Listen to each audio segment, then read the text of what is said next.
Let's take a worst case scenario. If the Browns don't make the playoffs, what do you think one or two things could be that kind of side or derail the season, if you will? Well, I think first and foremost, the number one thing would be, how is Deshaun Watson playing? Is he returning to his 2020 form? Is Kevin Stefanski calling the game for him that enables him to shine?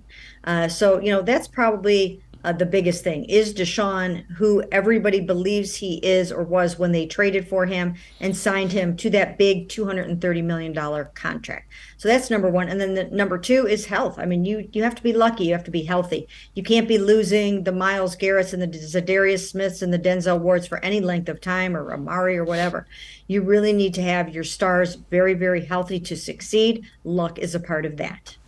How concerned are you with the beginning part of the season? Because you do have a new defensive system. You do have a new, offensive system, because Deshaun Watson's going to be integrated.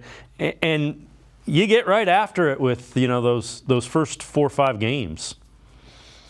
I think it can go either way. They can either, sneak up on some teams, and teams aren't going to know what they're all about and what they're doing, and that can be to their advantage, or they aren't ready for prime time yet, and they have to face 3 of their AFC North foes in those first 4 games, and they're just not there yet. So it can go either way. So they're going to have to really rep it a lot in the preseason and in training camp. They're going to have to make sure that they're just fundamentally sound, and maybe to a certain extent keeping it a little simple so they're not confusing themselves in the early going. I think that defensively they will be just more streamlined, and the guys will know more about what to do and where to be.